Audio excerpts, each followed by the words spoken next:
so we know how to do it. I know that in Calc BC they just took a quiz or a test, one or the other, where they were using this technique, and in Calc 3 we practice on this fairly regularly. So it's something that you do use on a regular basis. So the idea here is we're starting with some kind of rational function, and I'm going to use this one as our base here.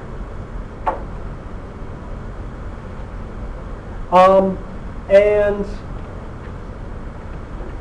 I'm going to say that before we found a common denominator and added things together, this rational function I could write as 1 over x minus 1 plus 2 over x plus 3.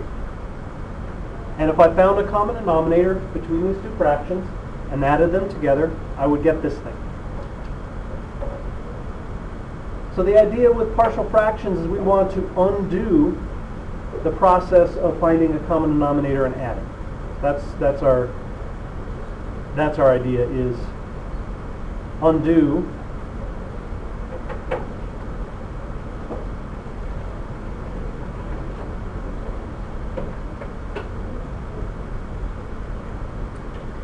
that process of finding common denominator and adding.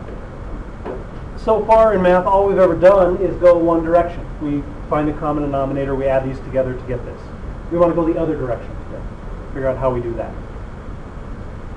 The reason we call this partial fractions is we call each one of these a partial fraction, because it's a part of what makes this up. And together, we call those two together the partial fraction decomposition.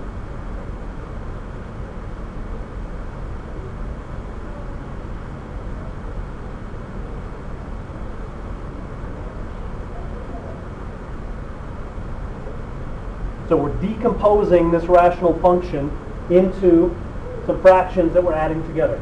And if we add these two together, we would end up with this. So we call what we break it into the partial fraction decomposition. And the reason we do it is because the process that they're going to end up using on this is much easier than the process trying to do the process on this. We want to be able to do this because in the future we won't be able to do something to this, but we will be able to do something to the partial fraction decomposition. We'll make it much easier to do some things. All right, so questions on what partial fractions, what we mean by partial fractions, what a partial fraction decomposition is. Okay. So let's talk about the rules. How do we go about doing this? So we have to keep several things in mind. So our process.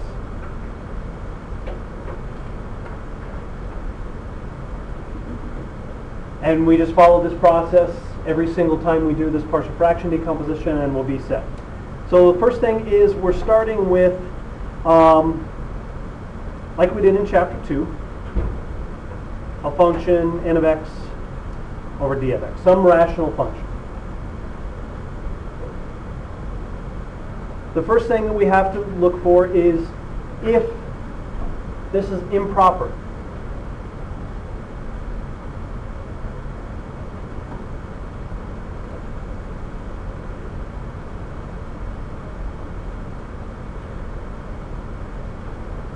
And to remember, if we had a rational function, what makes a rational function improper?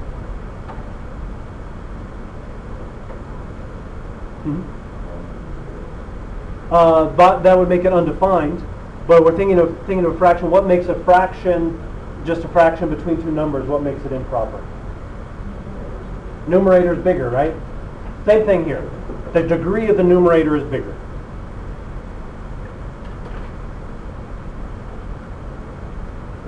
And I'm just going to write it like this, greater than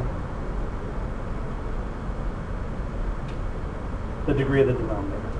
So if the degree of the numerator is greater than the degree of the denominator, it's improper. We have to divide first.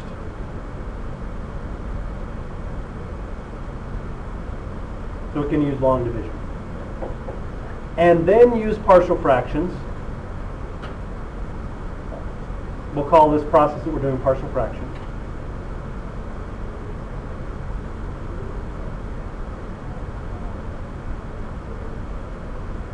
On the remainder over the denominator. So kind of like the process we used when we found a slant asymptote. We ended up with some function and then a remainder over the denominator. We'll do the partial fractions on the remainder over the denominator. So that's the first step. The second step is we need to factor the denominator.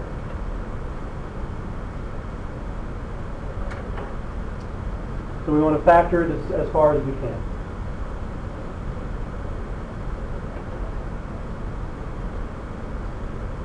Then our third step. After we factor, when we factor a polynomial, we're going to get either linear factors or quadratic factors that won't factor anymore. So we need to make a partial fraction for each of those possibilities. So for each linear factor, and I'm going to write our linear factors px plus q, where p and q are just some numbers. And there's a possibility that they could be repeated factors. So that's where the m comes from, this exponent. So we need to include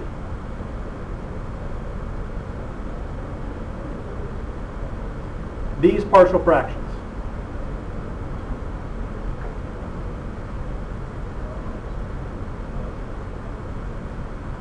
We need a partial fraction for each possible power of this linear factor. So I'm going to say a1 over px plus q. a1 is just some number, some constant, plus a2 over px plus q squared, plus dot dot dot, and we need to include a partial fraction for each possible power of our linear factor.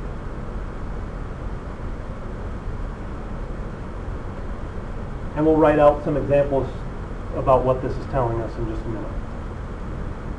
So we have to include one partial fraction for each possible power of this linear factor. And the a1, a2, and this shouldn't be a3, this should be am.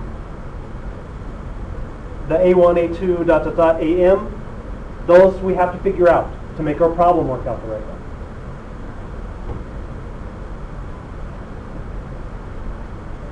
And then if we end up with quadratic factors, we could possibly get quadratic factors. Our denominator might not factor only into linear factors.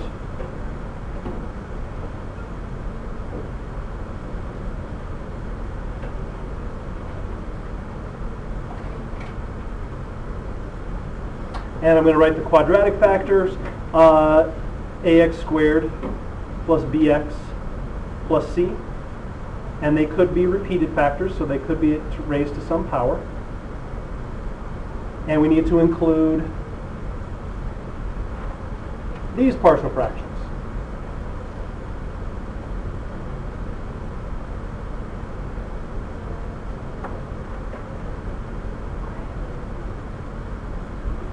So we're going to get a b1x plus c. We get a linear factor in the numerator.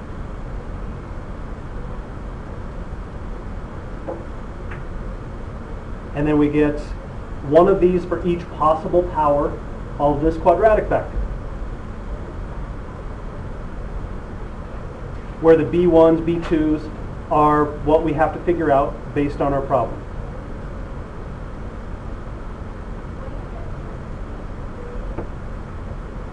And we go all the way up to n.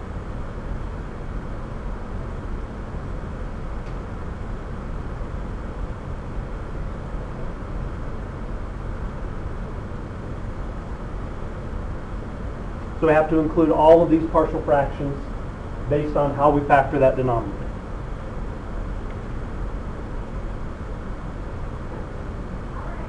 written out like this, it sounds more complicated than it really is. So I want to write out. We'll write out a few examples and show what partial fractions we have to include. Yes.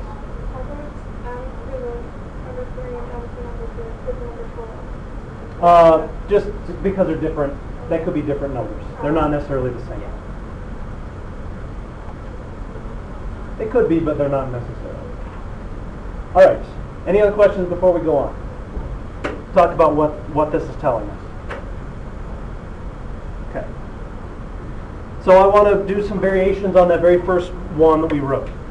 So let's say we had 3x plus 5 over x times x plus 1 times x minus 2.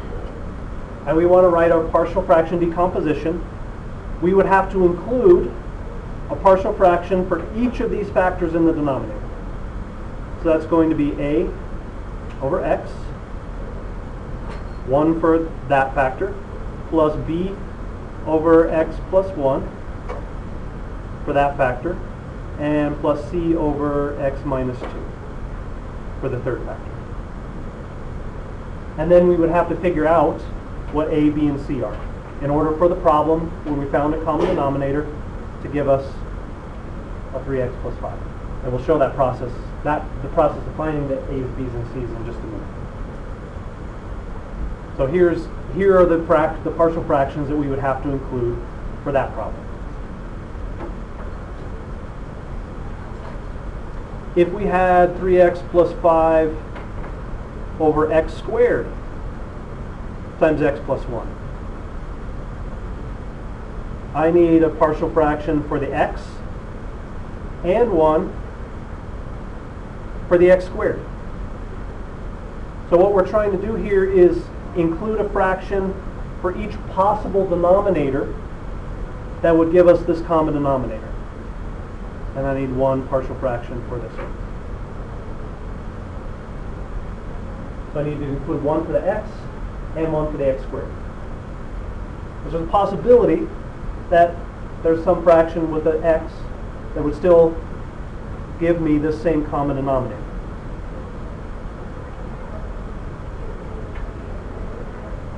If we had 3x plus 5 over x squared times x plus 1 squared times x minus 2. So this, our denominator is a little more complicated in this one. We'd have to include each of these for the x squared.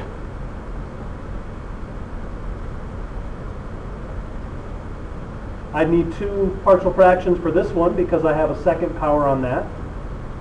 So I have an x plus 1 plus d over x plus 1 squared. And then finally 1 for this one, e over x minus 2. This one would be kind of an ugly problem to solve.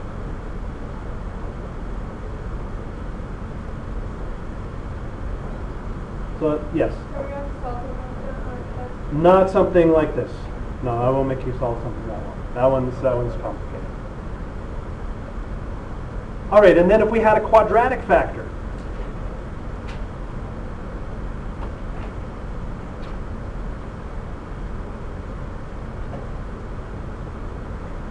So x squared plus x plus 1. Can we all agree that that doesn't factor? We can't break that down into any other parentheses? Can't factor that anymore? So for that one, we would get 1 partial fraction for the x in the denominator, and then a bx plus c for this quadratic.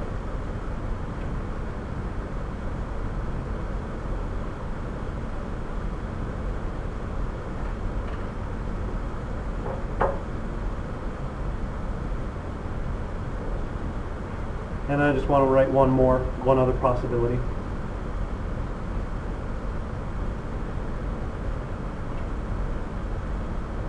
So if we had a quadratic factor in the denominator that was squared, we'd have to include a fraction for the x, and then 2 partial fractions, for each power of our quadratic factor.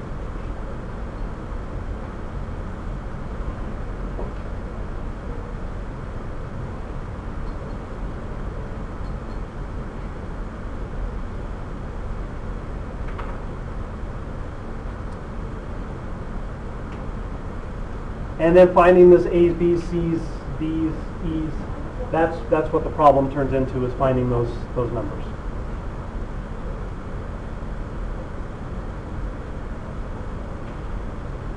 All right, so questions on what fractions we have to include with a partial fraction decomposition?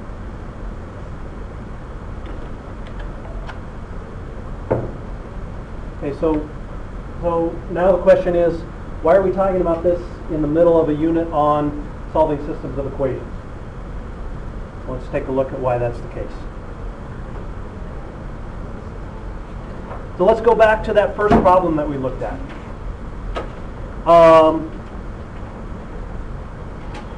3x plus 1 over x squared plus 2x minus 3. All right, so we want to do the partial fraction decomposition of this rational function. So is this rational function improper? No, degree of the numerators is smaller, so we're okay. So our next step tells us to factor to the denominator. So how does the denominator factor?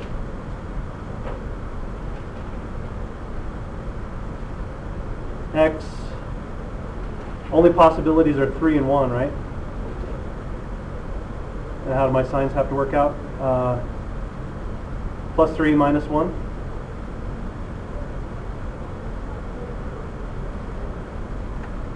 All right, now we can write our partial fractions. So I need one partial fraction for each of the factors of the denominator. So that's going to be a over x plus 3 plus b over x minus 1.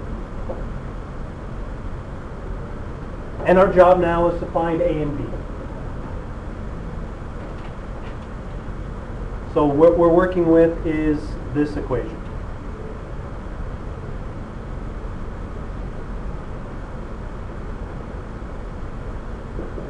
So the first thing that I want to do is clear clear out the denominator, clear the fractions. So I'm going to multiply both sides by the common denominator. So I'm just going to write that up here. So we're going to multiply that by x plus 3 times x minus 1. Multiply this by x plus 3 times x minus 1. And multiply this by x plus 3 times x minus 1. Well, these all cancel on this side. So on that side, I'm left with 3x plus 1 equals, here the x plus 3 cancels. Should be a 3 there.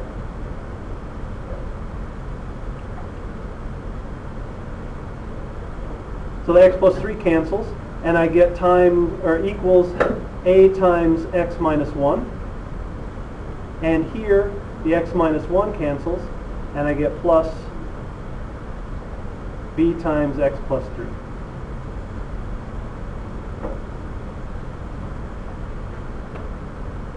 Now I'm going to distribute. So I get ax minus a plus bx plus 3. I'm going to put all the parts with the x's together, and this would be a 3b. When I distribute 3b. All the parts with the x's together, and all the parts that don't have any variables with them together. So 3x plus 1 equals ax plus bx minus a plus 3b. And now I'm going to factor out this x. A plus b times x minus a plus 3b. I'm writing all these steps. We don't always write all these steps, but I want to make everything that we're doing explicit here. Now this has to be true no matter what x equals for this to work out. So on the right here, whatever number is in front of the x has to equal the number that's in front of the x on the left. So a plus b has to equal 3. And whatever number is by itself on the right has to equal the number that's by itself on the left. So minus a plus 3b has to equal 1. And look what we have. a system of equations.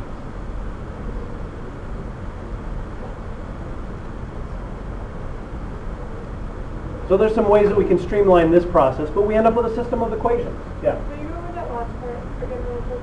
I didn't get how you like got the like. So when we get once we get everything together, whatever number is in front of the x on the right has to equal the number that's in front of the x on the left. Because this has to be true no matter what. No matter what x is, this always has to be true. And the number that's by itself, so a's and b's are just a number, so whatever is by itself here has to equal the number that's by itself on the other side. So a plus b has to equal 3, and minus a plus 3b has to equal 1. So how do we solve the system of equations? This one's easy. Just add them together, right? So I get, when I add these two together, I get 4b equals 4. So b equals 1. And if b equals 1, then a has to equal 2 from this first equation. And that tells us this equals a over x plus 3 plus b 1 over x minus 1, just like we wrote right at the beginning. And if we found a common denominator here, added these together, we would get that.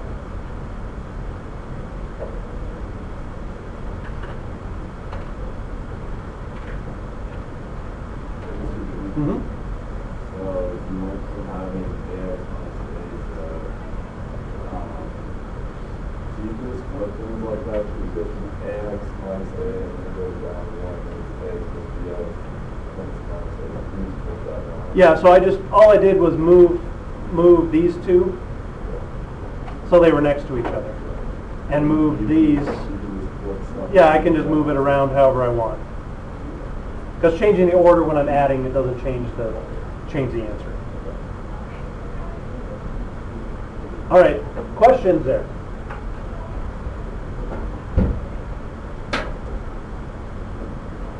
All right, let's look at another example, and I'll show you a little bit how we can streamline this process so it doesn't we don't have to write out quite so much stuff. Which one do I want to do?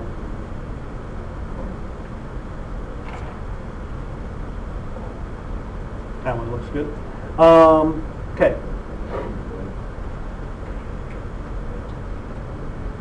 2x plus 4 over x plus 1 squared. So we want to find the partial fraction decomposition of this rational function. So not improper, right? We can agree that's not improper. So what partial fractions do I need to include here? A over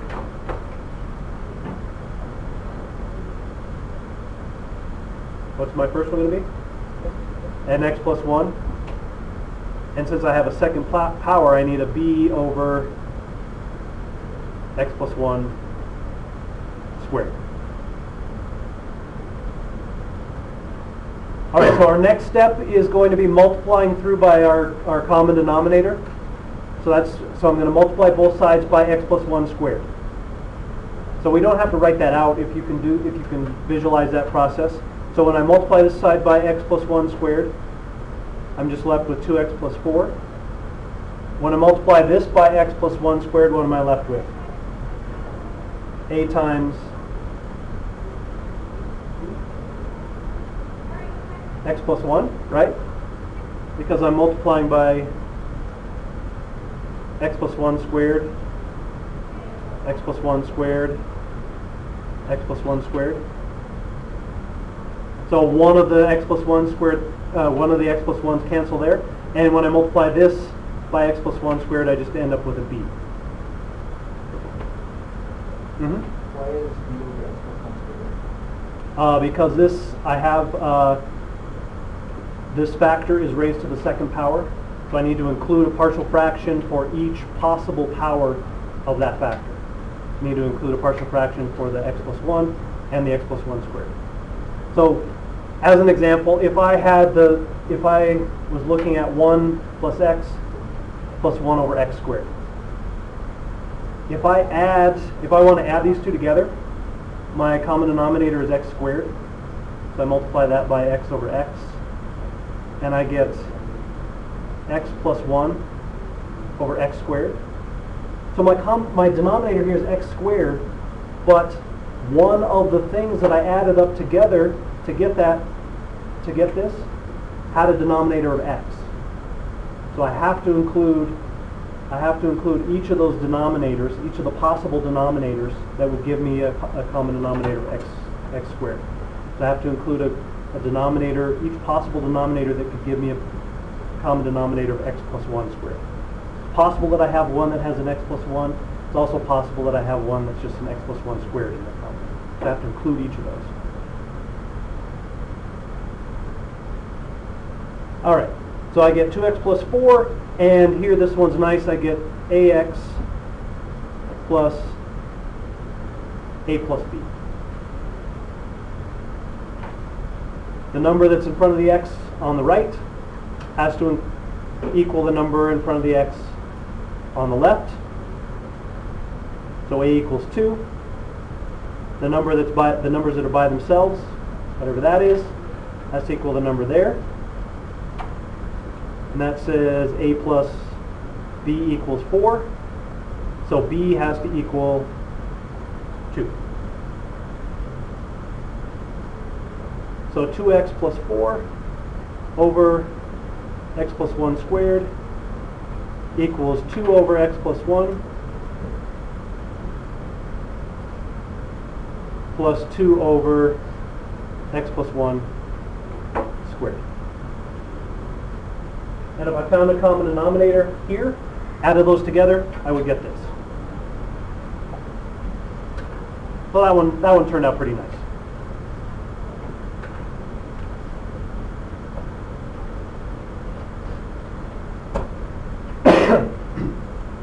All right, questions on the process there? All right, let's look at one with a quadratic factor, and then we'll be done.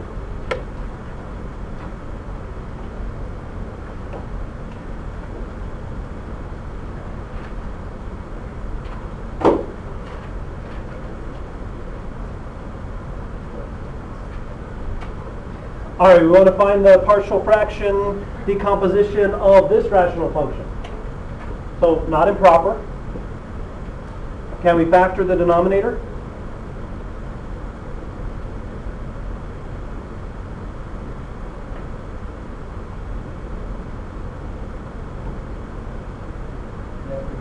Yes, we can. Thanks, Colin. What would we do? Factor x. Factor out an x. We have a common term of x.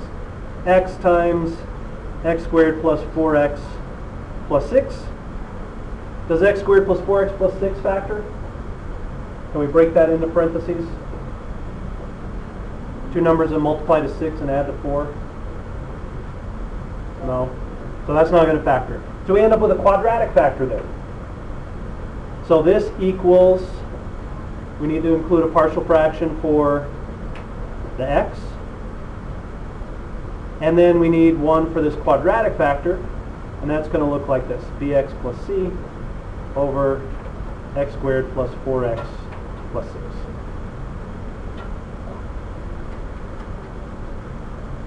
Now we're going to clear the fractions, multiply by this common denominator. So I get x plus 6. When I multiply both sides by this thing, what I'm left with here is a times x squared plus 4x plus 6 plus bx plus c, and these will cancel when I multiply both sides by this, times x.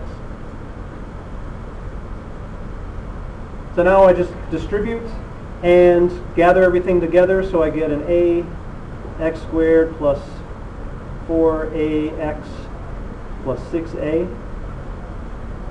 plus bx squared plus cx, and that equals x plus 6. Gather my x squared terms together, so I get a plus b times x squared from those two. I get a plus 4a plus c times x from those, plus 6a. That's the only one that's by itself. Well, the number that's in front of the x squared here equals the number that's in front of the x squared over here.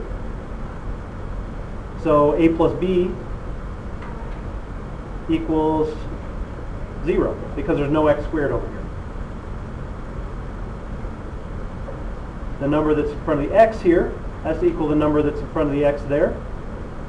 So for a plus c has to equal 1. And this number is by itself has to equal the number by itself here. So 6a equals 6. There's my system of equations.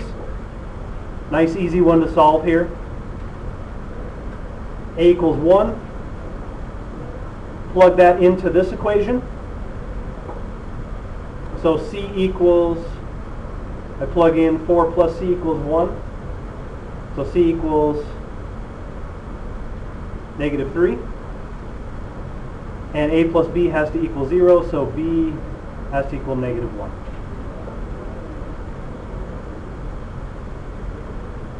So that tells us this equals a over x, 1 over x, plus bx plus c minus x minus 3 over the quadratic factor, x squared plus 4x plus 6.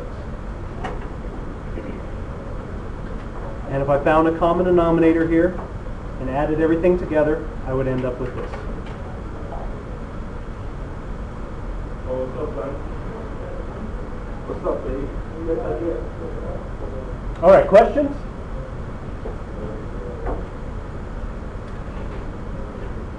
Okay.